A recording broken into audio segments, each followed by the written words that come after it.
Enggak, gara-gara olah kata, olah pikiran, ini logika jadi rubah.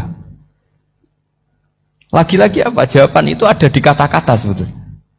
Ma'asalam fi amani syekhana Allahu Rabbi irhamhu Rabbi ruhina ya Rabbana. Kita ini bekti sama orang tua misalnya, itu ya karena ajaran. Suwargamu itu karek wong tuamu, nak wong tuamu ridho, Allah ridho, nak ora ridho, Allah ora ridho. Ridho wa fi ridhol walidain wa sakhatu wa sukhtu wa fi sakhatil. Sehingga ketika ada orang tua yang agak brengsek gitu, anak-anak tetap hormat. Punya orang tua yang miskin, yang sudah miskin, tukang tombok nomor, banyak kan di kampung gitu. Ya tetap hormat. Coba kalau dari awal kita ngajari orang tua kamu hormati ya, kalau baik, kalau tidak usah. Bisa geger Indonesia. Tapi barokahnya ajaran-ajaran itu Indonesia tertib karena ada ajaran. Nah ini di sini pesantren dan Unisula semua harus berkontribusi membuat ajaran yang benar itu adalah ciri utama Islam. Sehingga Islam ini dimulai dengan ajaran kalimatu haqqin alaiha nahya wa alaiha namut.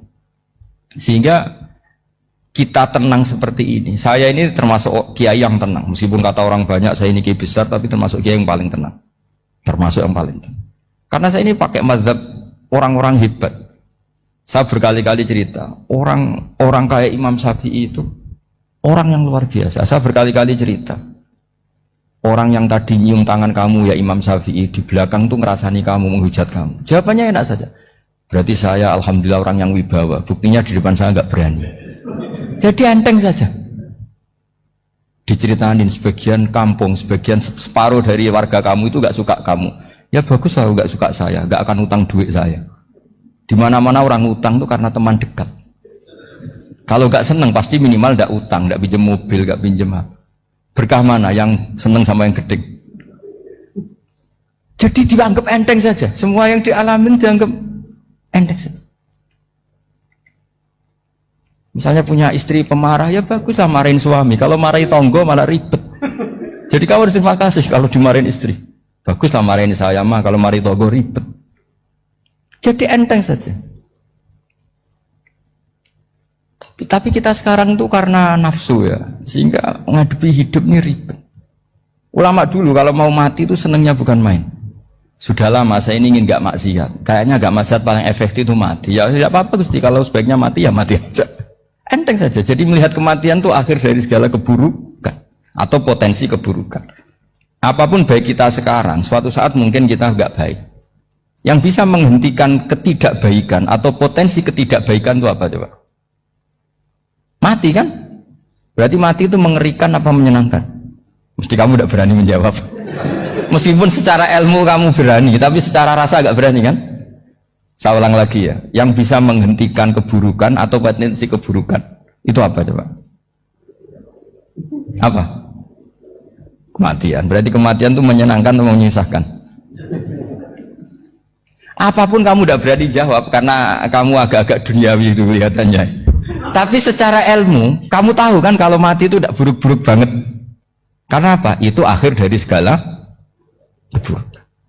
Sehingga Nabi ngajarkan kalimat itu begitu luar biasa. Allahumma ahyini maka natil hayatu khairan li wa tawaffani maka natil wafatu khairan li. Nabi melihat dunia itu begitu indah.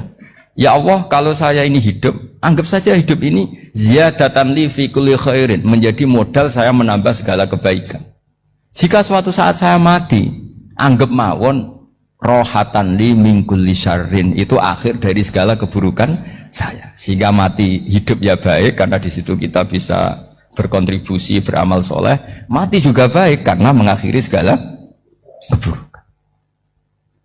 Nabi nate ngendikan lagi, ajaban li amril mu'mini inna amrahu kullahu khair. Orang mukmin itu mengagumkan, semuanya baik. In asobathu na'ma syakara fakana khairan lah. Kalau baru dapat nikmat dia syukur, maka itu baik. Wa in asobatu dharra sabara, kalau dapat masalah mereka sabar, itu juga baik. Sehingga orang mukmin dua sisinya pasti baik. Itu juga kalimat, maksudnya moto atau pegangan hidup. Nah berikut ini saya beri contoh, ini kenangan saya, ini contoh terakhir. Masalah jadi orang terkenal maupun tidak.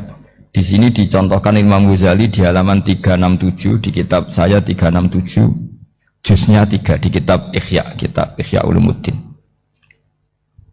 Di sini beliau cerita betapa untuk menjaga ikhlas sebaiknya orang itu tidak terkenal, tidak syuhrah, tidak terkenal. Oke, itu kita sepakat ya, karena kalau terkenal mungkin orang dipaksa publik dengan tanda kutip untuk selalu berbuat baik, tapi karena jaim lah, jaga image atau apa. Tapi ketika dibalik pertanyaannya, kamu rela yang terkenal itu orang nggak benar, sementara yang orang benar itu nggak terkenal. Lalu masyarakat taunya yang tidak benar. Kalau pertanyaannya dibalik gitu, orang baik wajib terkenal enggak? Kalau pertanyaannya dibalik seperti itu.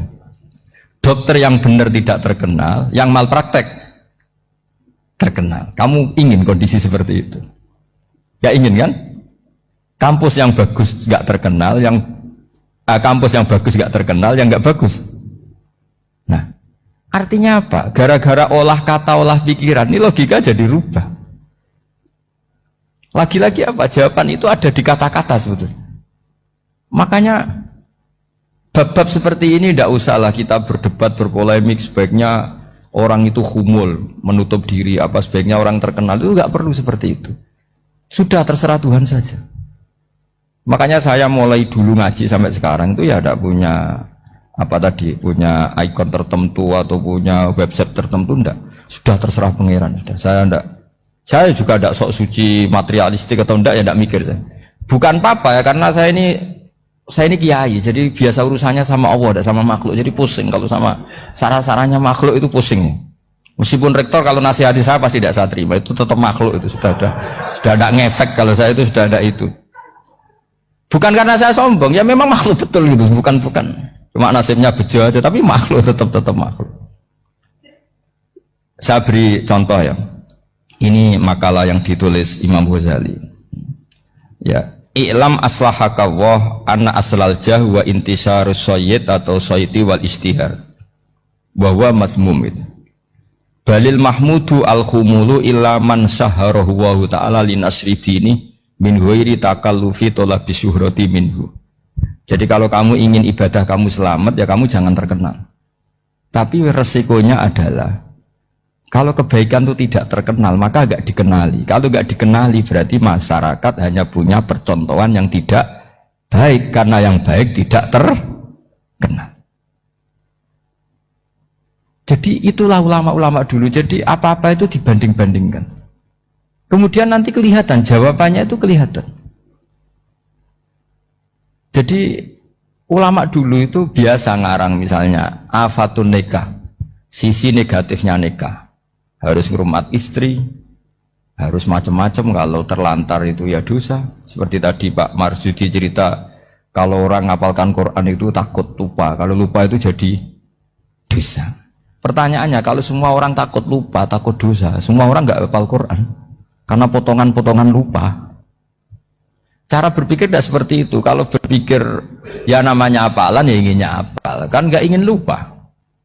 Lah nanti kalau takdirnya lupa karena hal-hal yang dimaklumi oleh syariat itu enggak yang termasuk dosa. Yang dosa itu lupa ta'wiri udhrin syar'iyyin, lupa yang tidak ada sebab yang apa? Syar'i. Tapi lupa bawaan EQ-nya tidak bagus. Lupa bawaan sering dibentak. Oh itu enggak masalah karena bawaannya orang tertekan itu ya lupa. Coba kamu hafal Quran, terus punya kredit jatuh tempo, pas hari itu aku yakin enggak cerdas sudah. Itu bawaannya orang tertekan itu pasti lupa. Jadi ya saya teruskan ya. Jadi terus ada makalah yang sangat bagus sekali tentang itu. Saya baca ya. Wa yadullu ala dzalika anna Allah azza wa jalla amaral anbiya'a bi idharil amali lil iktida wa khassahum bi mansibin nubuwah. Wala yajuzu ayyudhanna bihim annahum khurrimu afdolal amalen. Jadi orang yang terlalu mendewa-dewakan khumul itu menutup diri. Oke, itu baik, karena dengan khumul, dengan menutup diri Anda tidak riya, Anda tidak pamer. Tapi kata Imam Ghazali, kamu juga harus ingat, di antara syaratnya Nabi itu harus mengumumkan kalau beliau itu seorang Nabi. harus memaklumatkan kalau beliau seorang nabi supaya bisa diikuti. Caranya sholat harus diumumkan sehingga Nabi itu mengatakan harus jamaah. Karena dengan cara jamaah itu bisa shollu kama ra'aitumuni usolli. Coba kalau Nabi sholatnya nggak diperlihatkan, kamu harus sholat yang benar. Caranya gimana ya Rasulullah? Itu rahasia. Bingung nggak kira-kira? Bingung nggak? Ya misalnya amal rahasia selalu lebih baik. Terus ada pertanyaan, Nabi ngendikan kamu sholat yang benar. Caranya gimana Nabi? Ya itu rahasia. Terus gimana coba? Tapi Nabi ngendikan apa? Shollu kama ra'aitumuni usolli. Ya sudah kamu sholat, niru saya sholat. Berarti Nabi sholatnya diperlihatkan apa disembunyikan? Diperlihatkan. Jadi begitu juga saya berkali-kali bilang, orang tahu kalau itu bidan ya berdasar tulisan itu bidan. Tahu kalau itu dokter gigi ya itu dokter gigi. Jangan sampai gara-gara tidak ada tulisan mau beli alat bangunan di dokter gigi, mau periksa gigi di toko bangunan. Gara-gara apa? Nggak ada maklumat. Nah, di sini ulama-ulama selalu memaklumatkan dirinya. Termasuk Imam Ghazali ketika ngarang kitab dinamai Ihya Ulumuddin, bahwa kitab ini bisa menghidupkan ilmu-ilmu agama yang mulai hilang. Begitu seterusnya. Jadi ini ngaji ya. Jadi orang itu harus ngerti. Jadi jangan nuruti emosi sendiri atau logika.